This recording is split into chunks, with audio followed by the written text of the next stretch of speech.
Oi pessoal, nosso problema de hoje é um problema sobre a população mundial do planeta Terra, né? E muitas estimativas, muitas preocupações sobre quantos somos, quantos fomos e quantos seremos, né? Alguns estudos estão sempre preocupados se a gente vai conseguir eventualmente alimentar essa população toda, quais são os impactos no ambiente, se a gente vai estar bem ou não. A gente resolveu modelar a população mundial aqui. O nosso problema, a gente chamou de P de T, a população mundial em algum instante T. E se a gente começou o nosso estudo no instante zero, a gente conhece, vamos supor que a gente conhece um P0, que é a população inicial, tá? Para esse modelo, o modelo logístico que se indica, a gente tem a seguinte equação que envolve a função P de T e a sua derivada.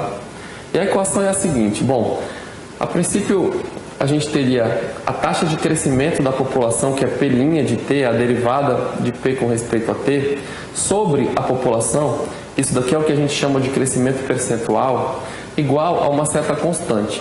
Isso remete à lei de crescimento de Newton, que diz que a população cresce mais conforme a gente tem mais população. Só que a gente sabe que por restrições de alimento, enfim, por vários problemas, a população da Terra não vai simplesmente crescer assim, sem nenhum limite.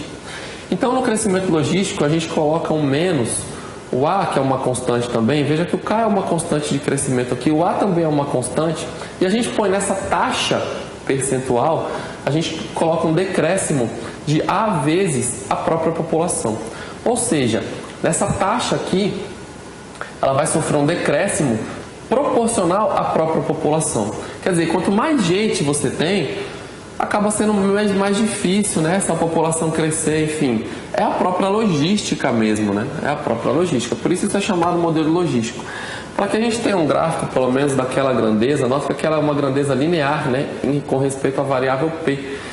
E se esse A aqui é positivo e a gente tem um menos, já foi colocado assim, veja que a taxa percentual ela vai diminuindo, né? Ela vai diminuindo linearmente. Então ela começa, quando o meu P é zero, ela começa com o valor K, e conforme o P vai aumentando, ou seja, conforme a população aumenta, a taxa percentual ela vai diminuindo. Tá? E ela vai diminuindo uma reta aqui, decrescente, claro que ela vai cortar eventualmente o eixo, e bom, ela pode ficar até mesmo negativa, o que significaria que a população começa a diminuir. Né? Existe um valor aqui, que é bem específico, que é bem especial, que é exatamente quando aquela taxa de variação percentual dá zero. É claro que se você fizer simplesmente a raiz, né, dessa reta, considerando ali como fosse uma reta, isso daqui tudo uma grandeza só, é claro que a raiz, quando é que isso daqui vai dar zero, né? Quando por algum valor de P, isso aqui vai dar zero, é claro que é exatamente o K sobre A. E bom, esse K sobre A é o que a gente chama de a população sustentável. Então isso daqui eu vou chamar de S para o nosso problema. O nosso S é justamente a população sustentável, no sentido de que se a população atingir eventualmente esse valor S, ela simplesmente não cresce, não decresce. Ela aqui vai se zerar, e o que significa que a taxa de variação vai dar zero. Tudo bem? Então, se a população tiver menor do que S, provavelmente isso daqui vai estar positivo e a população vai estar crescendo para ela. Se a população eventualmente tiver maior do que S, aí isso daqui vai dar negativo e a população vai decrescer, tendendo a chegar a esse valor de equilíbrio.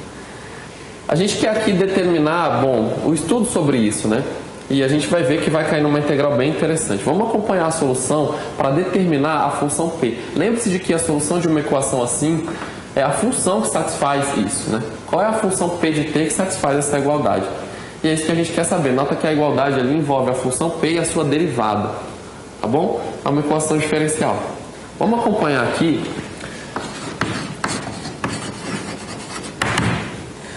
Vamos acompanhar como é que a gente faz para determinar essa função P e tentar estudar, né? Tentar conferir esses conceitos que eu falei.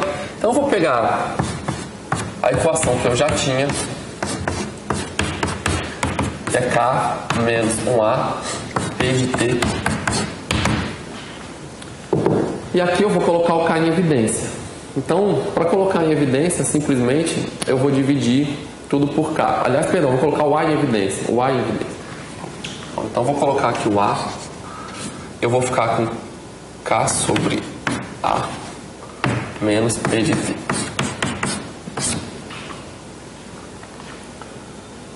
Tá certo. Desculpa, eu vou tirar esse menos, vou colocar assim. Eu vou poder escrever, então, essa grandeza aqui como menos A. E vou colocar um P de T menos K sobre A. E esse K sobre A é justamente o que eu já chamei de S, que é a população de equilíbrio. Então, eu troquei esse sinal aqui só para ficar mais certo aqui na minha conta. E o que eu posso fazer? Eu posso passar, supondo que isso daqui não é zero, né? Supondo que nós não estamos exatamente agora já na população de sustentabilidade, a gente pode passar isso daqui dividindo. Então, quando a gente passar dividindo, o que a gente vai ter? A gente vai ter P de T menos S, P de T igual a menos A.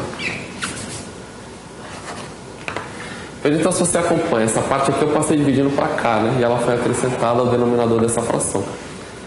E do outro lado sobrou menos A, uma constante. Nota que aqui a gente também está separando, né? A gente coloca para lá o que depende da variável P e deixa de cá o que depende da variável T. Nesse caso é uma constante, é mais simples ainda. Mas a gente separa as variáveis. E bom, para resolver esse problema, o que a gente teria, né? Você tem aqui alguma coisa que envolve a derivada da função, a função, etc. E desse lado aqui você tem uma constante. Claro que se lá envolve a derivada, de alguma forma esse problema para ser resolvido, a gente deve usar alguma integração, né? E a primeira coisa que a gente quer então, integrar isso daqui com respeito ao próprio t e integrar isso daqui com respeito ao próprio t. Nota que desse lado é bem simples, né? Desse lado aqui, como é uma constante, que vai ficar menos AT mais o C. É uma constante arbitrária de integração. Só que daquele lado ali é uma coisa um pouquinho pior. A primeira coisa que você pode notar é... Muito bem, professor. Eu posso notar aqui que eu tenho aqui uma função P de T e a sua variável, sua derivada, aparece aqui multiplicando. Então, uma coisa que você pode tentar fazer é uma substituição de variáveis, né? Uma substituição de variáveis aqui é útil, simplesmente para você eliminar esse P' aqui. Então, eu vou começar assim, vou escrever aqui algo como seja x, o meu P de T, e o meu dx, ele é exatamente o P' de T dt. E aquela integral que eu estou querendo resolver vai virar dx sobre x menos s, x. E agora já está numa forma boa, essa aqui é aquela constante, já está numa forma boa para a gente usar exatamente o método das frações parciais. Veja que numa integral assim, a gente tem aqui um denominador com produto aqui embaixo. A priori, né, a gente não tem mais nenhuma substituição boa para fazer que te resuma isso numa integral bem simples. E você poderia tentar outros métodos, eventualmente integração por pares, etc. Mas aqui, quando a gente tem um denominador e já tem até os fatores, claro que isso daqui vai ser bem simples pelo método das frações parciais. Então a gente vai reescrever nosso integrando e vai tentar reduzir isso daqui em duas frações cujos denominadores sejam exatamente s menos x e x. Então, reescrevendo isso, uma coisa que a gente vai ter... Desculpa, é x menos s, né? X menos s. Uma coisa que eu quero fazer é reescrever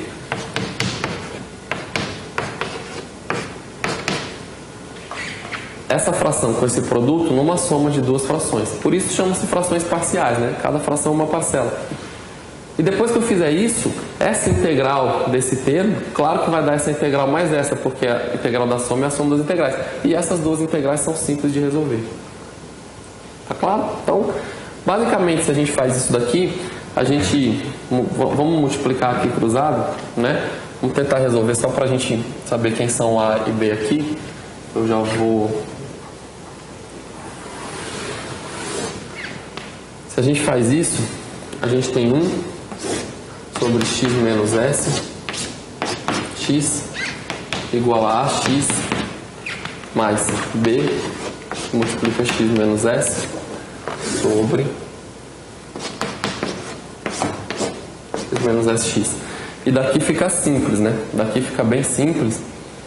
Você já sabe que para qualquer valor de x, essa parte aqui em cima, para que a gente tenha uma identidade, tem que ser exatamente o 1 que aparece do outro lado. Então, para que isso daqui seja válido, seja uma identidade para todo x, a parte aqui de cima, ax mais b, que multiplica x menos s, tem que ser 1. E aí, bom, eu vou utilizar aqui um método simples, que me diz que o 1, que é o numerador de um lado, é o a mais bx, que eu tenho aqui do outro, veja que eu tenho ax mais bx menos bs. Tá? E a comparação aqui também é bem tranquilo. O que você tem que ter? Para que isso daqui, para todo x que seja exatamente 1, aqui você tem o 1, né? É 0x mais 1. Você poderia escrever assim, 0x mais 1. Então o a mais b tem que dar 0. Que é o coeficiente que multiplica o x desse lado. E é o coeficiente que multiplica o x desse lado é 0, já que ele nem aparece. E do outro aqui você tem menos bs igual a 1.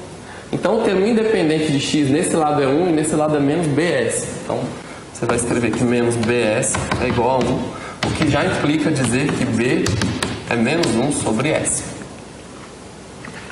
Ora, se o b é menos 1 sobre s e o a mais b é 0, claro que o a é menos b. Então o a é 1 sobre s. Aí você encontra as suas constantes.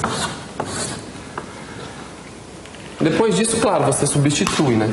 Então, uma vez que você queira integrar, nota aqui comigo, x menos s, x dx. Isso vai ser a integral de a, não sei se dá para pegar aqui, mas vai ser a integral de a, x menos s, mais b sobre x. Eu vou colocar aqui a sobre x menos s, mais b sobre x. E uma vez que você já determinou isso, veja que o seu a é 1 sobre s. Eu já vou tirar esse s daqui, 1 sobre s. Essa integral aqui é elementar, é o log exatamente dessa parte, né, no caso do módulo. Log do módulo de x menos f. E essa daqui também, né? Você vai colocar mais o b, que já está aqui em cima, no caso é menos, então menos 1 sobre s, log do módulo de x. Se você souber uma propriedade simples do log, que é a subtração dos logs ao log da razão, isso daqui vai dar imediatamente 1 sobre s log de x menos s sobre x. Uma coisa que a gente vai fazer, como a gente chamou o x de p de t no começo, então eventualmente a gente vai destrocar e no lugar do x a gente vai escrever p aqui. Então a nossa resposta final daquela integral vai ficar 1 sobre s log de p menos s sobre p em módulo. Tá bom? Vai falar, professor, mas você não vai colocar aqui uma constante? Tá bom, a constante eu já coloquei do outro lado, né? Então quando eu for igualar as duas primitivas naquele processo de integração, a gente já vai voltar lá, a constante já está aparecendo do outro lado. Então vamos voltar para lá. Volta aqui rapidamente, só para a gente se lembrar aqui da integral. Essa integral aqui, ó, que a gente acabou de fazer por frações parciais. E ela dá o quê? A de t mais a constante. Menos, né? Menos a vezes t mais aquela constante. Então, eu vou só copiar aqui. Vou apagar essa parte onde eu comecei. E vou copiar o resultado da minha integral. 1 sobre s log do módulo de p de t, que é o menos s sobre p de t é igual a menos at mais c. Tudo bem? O que a gente está dizendo? Quando eu integro isso daqui, dá isso, igual a integral disso daqui. Veja que aqui, como eu comentei, já tem a constante. Então já vou apagar essa parte. Muito bem, agora o nosso trabalho, depois que a gente integrou, coisa que a gente nota é que aqui já não aparece mais p'. Aqui agora você só tem o p. E agora é um trabalho simplesmente de isolar a variável p, que é o que você está querendo, né? Então a gente vai isolar a variável p. Vamos notar aqui. Eu vou passar esse s para lá multiplicando, né? O s é um valor aí positivo, né? Claro que a população de sustentação da Terra é um valor positivo. Então eu vou passar Vou alcançar o log de módulo de P de t menos S sobre P de t igual a menos AST mais S vezes C. Agora, aqui no lugar de S vezes C, como se é uma constante arbitrária, multiplicado por S continua sendo uma constante arbitrária. Eu vou deixar esse C aqui, tá? Entenda que não é exatamente o mesmo que eu tinha antes, ele está multiplicado por S. Mas como isso daqui é uma constante qualquer de integração, que eu ainda vou determinar, vezes S ainda é uma constante qualquer. E aí eu vou deixar nessa anotação assim mesmo, vou abusar um pouco da minha anotação. Se a gente se lembrar que o S é exatamente K sobre A, esse A vezes S vira exatamente o K, que a gente já tinha antes, né? Vira exatamente o K.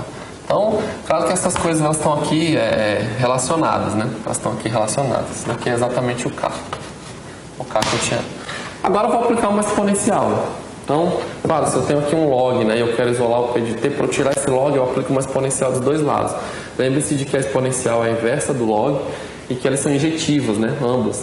Então, se você tem uma igualdade e aplica um log, a igualdade permanece. Se você aplica uma exponencial, idem. Tá? O que vai ficar, então? Módulo P de t sobre S, P de t, igual a exponencial de menos K vezes T mais um C. E bom, quando eu tenho aqui a soma no meu expoente, eu vou colocar a exponencial de C vezes a exponencial de menos KT. E a exponencial desse número C, a exponencial de uma constante arbitrária, ainda é uma constante, só que é positiva, né? Claro que a exponencial de qualquer coisa é sempre positiva. Então, eu vou escrever a priori assim, ó. Ao invés da exponencial de C aqui, eu vou escrever um C que ainda é uma constante arbitrária. Mas como eu sei que ela é positiva, eu vou escrever um módulo. Por quê? Porque a exponencial de alguma coisa é sempre positiva. Então eu vou colocar aqui um módulo, tá? E do outro lado, eu vou colocar menos KT. É elevado a menos KT, perdão. Então aqui vai ficar assim, vai ficar o módulo de alguma constante, que é a exponencial elevada à constante anterior.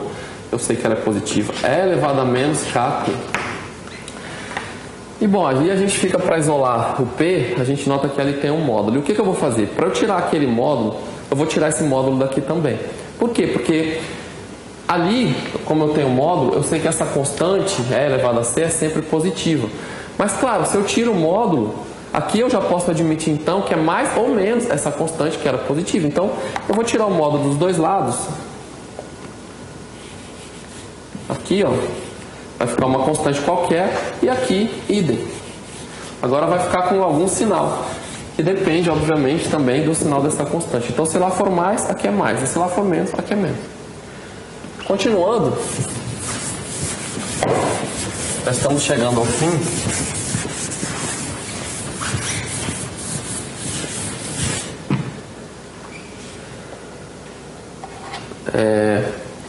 A gente vai ficar...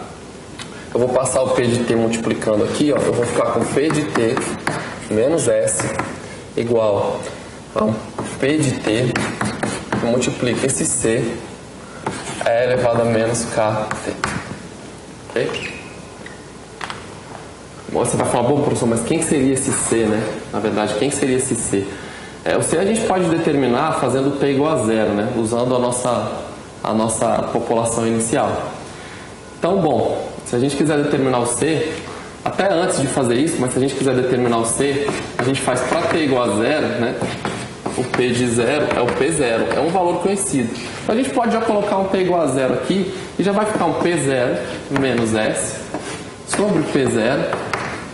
Vou colocar esse P0 para lá só para eu determinar o C aqui. C é elevado a menos K0. E bom, se é elevado a zero dá 1, olha aqui o C que você tem, tá? Então já posso substituir esse C na equação, né, que eu tenho. Isso aqui vai ficar assim, ó, P de t menos S igual a P de t vezes C, que depende do valor inicial e do S, são constantes, né, conhecidas. Então eu vou ficar aqui com P0 menos S sobre P0 vezes E elevado a menos KT. E veja que esse P0 aqui embaixo você já pode multiplicar para lá se você quiser, né? Então já vou aqui me adiantar. Esse P0 eu vou multiplicar aqui, ó.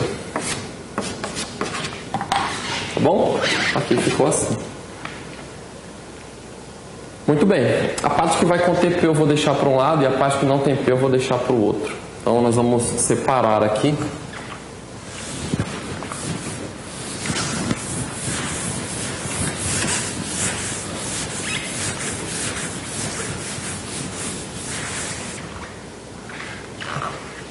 Eu vou separar, eu vou colocar aqui P0P menos P0S. Então eu vou deixar de um lado, vou colocar assim P0P de T menos P0 vezes S. E isso vai ser igual a exatamente tudo isso daqui que eu tenho, né? Vezes o P de T. Nota que a minha intenção aqui é isolar o P de T. E às vezes a gente tem uma conta ou outra um pouco mais chatinha.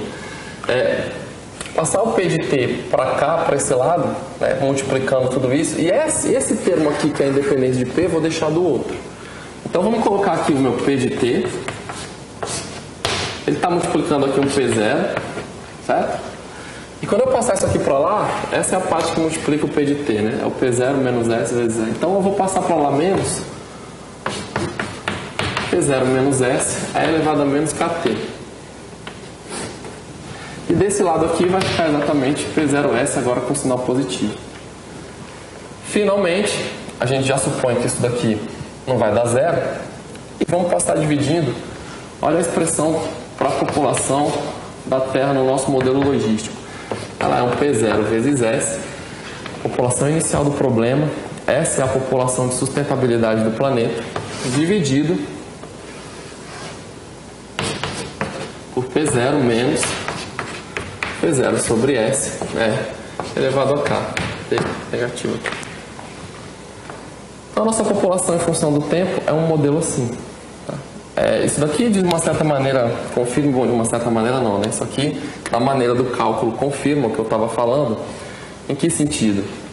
Se você começa com uma população que é superior a S, então isso daqui dá positivo, né? E com esse menos, né? Isso tudo aqui dá negativo. Então você nota que aqui embaixo, se a sua população é superior, aqui embaixo você vai ter uma coisa que é negativa, porque tem um menos. E se aqui embaixo você vai ter uma, aqui, né, nesse caso, se aqui embaixo você vai ter uma coisa que é negativa e ela vai tendendo a zero, você tinha uma coisa negativa e com esse E elevado a menos KT, ela vai tendendo a zero. Então o seu denominador está crescendo. Claro, então essa parte aqui está crescendo.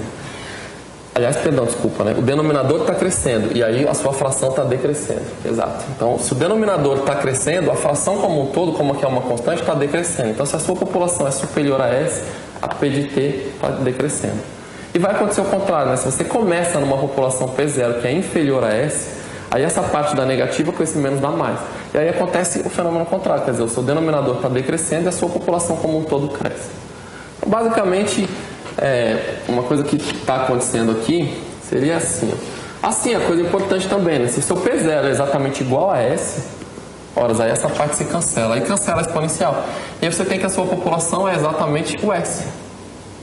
Ou seja, o seu P de T, né? Se isso aqui der zero, você vai cortar, vai dar 1, vai dar o S. Então, se você começa com S, a população é constante igual a S. Então, a gente poderia colocar aqui um S, que é a população de sustentabilidade. E a gente, finalmente, a gente vai ter aqui um fenômeno que é o seguinte: se o meu P0 começa inferior a S, então eu vou crescendo até chegar em S. Se ele começa em superior, eu vou decrescendo até chegar em S. Se eu começar já em S, eu continuo. Basicamente é uma adaptação.